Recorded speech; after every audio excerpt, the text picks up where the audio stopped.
Well, hello. Ambrose Blowfield here from the Sales Mastery Company, and I'm here to talk about how do you abolish self-sabotage from your sales team.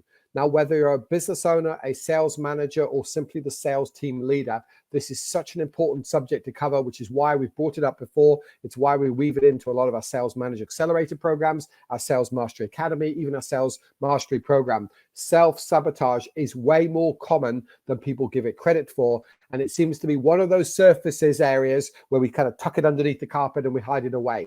I guarantee you have been guilty of self-sabotage. And I also guarantee you that every member of your sales team has been guilty of self-sabotage. Now, if you've been interacting with us online through social media, you should have downloaded the workbook, which has got a guide, which you can watch or read through by yourself, or you watch it and read it alongside today's session. If not, flick us an email to salesmasterycompany.com, ask for Abolish Self-Sabotage as a manager for a topic, and we'll make sure one of our team send it through to you. So on the second page, we've got a brief summary of our background and the fact that we spent the last 18 years or more coaching and training over 15,000 businesses around the world. Mostly it's been small to medium family businesses, and we absolutely love them, though we have worked with a few corporates, as you can see at the bottom of page 2. So let's understand.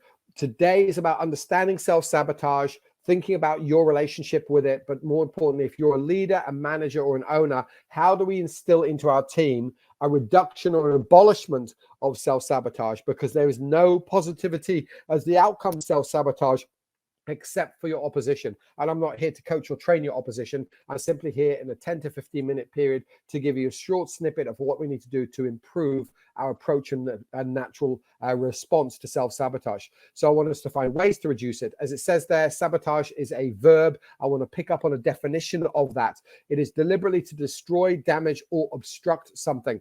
It is obstructive of your success as a leader or as a sales team. It is something that damages your success, and it is something that possibly destroys your success long term unless you deal with it. So let's go straight into the understanding of it. So salespeople can self-sabotage, by being in a culture that you've created and you lead, where they don't want to show weakness or they don't want to ask for help. By not asking for help from their colleagues or from you or from the business owner, the chances are they're going to stumble and fall more. As a result, not asking for help can destroy them gaining knowledge and then gaining more success moving forward. Number 2, by status quo.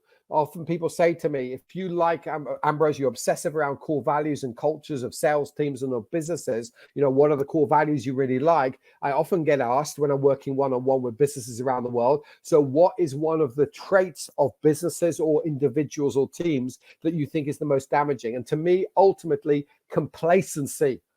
Unfortunately, and I don't like to use this word lightly, it can be like a cancer. It infects other people if there's a member of your team that is complacent with the status quo, is happy and comfortable in the status quo. The expression of, if you keep doing what you've always got, you'll keep getting what you've always got. That is a lie, because if you keep doing what you've always done before and you'll keep repeating that, eventually your competitor's going to get wiser than you. Your marketplace or customers are going to get smarter than you, and you won't get what you've always got. You will repeat and repeat, and you'll get worse than. So complacency is a cancer that we need to make sure no member of your team has. And doing the just enough to get by, which might well have worked at primary or secondary school, maybe even university level, but it's not good enough for the competitive world of sales. And then number 3, running last minute to every single deadline. I know it gives an adrenaline rush. I know it makes you feel like a hero short term, but unfortunately it does not allow you to be an excellence customer or an excellence performer as a student, or certainly an A-grade student time and time again. Pushing things out, running last minute, or possibly just delivering things just in time is also a form of self-sabotage, because it means you're doing something that will obstruct you achieving high performance week in, week out, or year in, year out. As for your role modeling as a manager, leader, or more experienced salesperson, what you do in role modeling your behavior to others is also critical. So you might be guilty as a manager of self-sabotage yourself, or self-sabotaging the team, as in stopping them performing at the highest possible level, where maybe you forget the fact that you're the role model around this. So if you're showing up late to meetings, what you're saying is, and this is internal meetings, you can show up late to meetings externally. And you might turn around and say to me, no, Ambrose, that's not right. I say to people, always show up on time. Well, are you respecting every member of your team's time? Are you showing up to the monthly board meeting late? Because if you are, you're role modeling lateness as an acceptable behavior for us. Monkey see, monkey do. People are going to mimic your behaviors. They're not always going to do what you tell them to do, no matter how frustrating that is, no matter how much you shout at people. They're not going to do that. They're going to mimic your behavior. So a high-performing sales manager always seeks to improve. So whether they've won a job, lost a job, they've won a big opportunity, they've lost a big opportunity, they set the tone around feedback and understanding and self-diagnosis, and then they bounce back and move forward. That applies to resilience, it applies to skill development and knowledge development. Make sure you realize you set the tone. Number two, if your sales team looks to you as a sales manager or business owner and thinks you're not taking ownership for your attitude, for your working, for your language, and for your actions, then of course everybody says, okay, well, that's what I can get away with. So the whole point we've got to be clear about this is you've got to set the ownership of the responsibility of the overall sales targets and performance of the sales team. But at the same time, that doesn't mean you own every step of the process. You're the sales manager, whether that's full-time or part-time. You need to do your role, which is partly strategic and planning and motivating and holding your team accountable. But you've got to make sure that you're taking ownership overall, but also for the right tasks. Otherwise, you're saying to them, hey, you know what? If you sit back and don't do much, I'll swoop in, I'll save the day, I'll be the hero, in which case you're a sales rep, not a sales manager. Number three, you manage people. People deliver actions. Actions deliver results, especially if they're well trained and well coached and well managed. The reality here is if you only see the numbers, if you only see the metrics, a lot of people say the numbers never lie. Yes, but you could have a sales team that go to double the output of sales calls or visits, but don't deliver a return on investment because they're rushing from call to call to call. Don't only see the numbers. See the people in your team. Remember, they've got different personality profiles. That's why we pay to have people profiled using the extended disc tool out of Finland, because it profiles people down to 160 different personalities or profiles or styles, whatever language you want to use around that. People are different. You've got to see the numbers, yes, and you've got to see the people of your customers, the people of your colleagues, and even the people of your suppliers.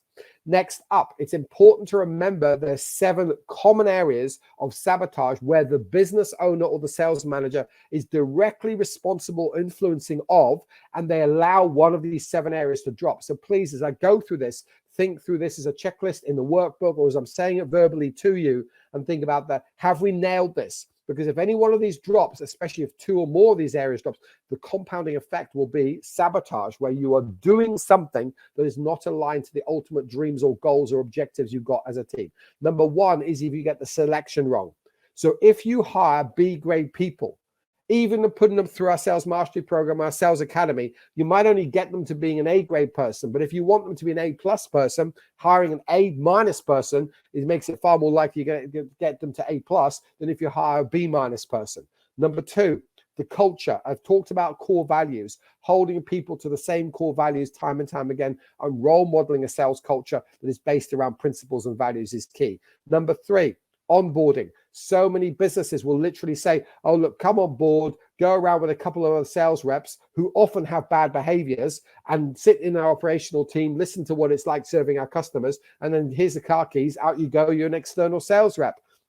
So onboarding has got to be a structured process, something we talk about a lot in the academy when customers ask us to in depth explain how what an onboarding process is going to be. And again, 90 days, not 5 days, please. Okay, number 4, regular coaching. The Wilson Interactive Company studied globally and said one of the biggest single areas which is damaging to the sales team or enhancing to a sales team in terms of performance is regular, structured, one-on-one coaching by a sales manager. They found that a very high-performing sales coach, as part of the duties of sales manager, could almost get a 40 or 42% swing in the performance or output of a sales team. So regular, well-trained, well-structured, led by the salesperson, not led by the manager. So you're in charge, but they do most of the talking. And number 5, making sure you've got the right mindset development in your team. So we need to be bold enough that we can make mistakes and not feel judged. We need to take risks, stick our neck out as a sales team. Otherwise, we never grow and we'll never expand. We all know that we grow most at the edge of our comfort zone. So at the edge of your sales team's comfort zone is where you want to push them. Number 6, we've got to have accountability and we've got to systemize. Most people have got great CRMs these days, which is absolutely wonderful. But at the same time, not rewarding or recognizing the right behaviors is also critical. It's very, very important to understand that from your perspective, every member of your team needs to feel valued, whether that's a financial reward or rewarded with time off or simply recognized with a pat on the back or a high five or an acknowledgement at a team meeting. You've got to make sure that you do that to reinforce the right behavior. Too often, I've interviewed people, and when they've switched sectors, when they were a high-performing person at the previous sales role, and they said, I just felt like my manager took me for granted. They didn't really recognize the hard work I was putting in. Yes, I've been doing it for 20 years, but they kind of took me for granted. People resent that very, very quickly. So in summary for today, first thing I want to understand is, or for you to understand is, as a manager or as an individual, we can all be guilty of self-sabotage, given that self-sabotage is acting in a way that is not directly aligned to what our goals and objectives or visions and dreams are. So we're all afflicted by it. We've all been afflicted by it. And this is something you need to constantly work on. Am I guilty of self-sabotaging myself, or am I guilty of allowing self-sabotage to exist within my team? Number 2, it's an ongoing basis you've got to watch for. And number 3, it is your job and duty as the senior salesperson or as the senior manager to make sure you spot it. And then number 4, you're just looking for improvement. So don't beat yourself up if you're guilty of it. Don't beat your staff member up if they're guilty of it, because then they're going to have this guilt feeling and that's going to drag them down and be a form of self-sabotage later on. As I mentioned already today, it is very, very common, and therefore I want you to download this workbook. I'd love you to look at it at least once a month and look at ways to improve.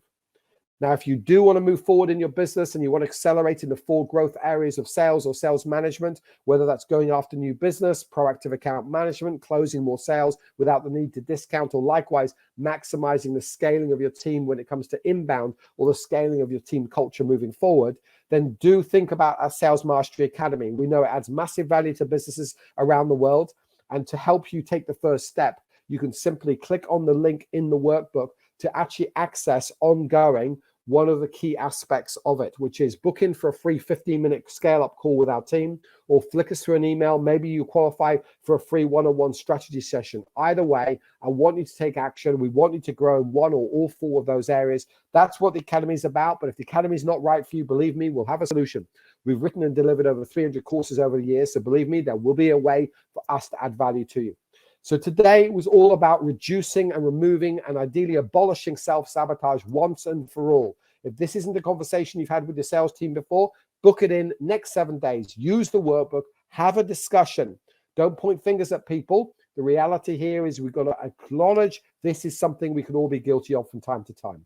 So I've been Ambrose Blofield. We're the Sales Mastery Company. We look forward to hearing your feedback from today's session. Hello there, Ambrose here again to say thank you for watching this video. As always, I want to implore you to take action and to share the lessons you've learned. Meanwhile, something you could do to help us in our mission to help countless and thousands of small to medium family businesses the world over to be more prosperous, be more confident, and have a greater impact in the causes they support. And that is, of course, comment, like, and subscribe to this YouTube channel and to all of our other videos. And as always, be generous and share this with others. Take action today.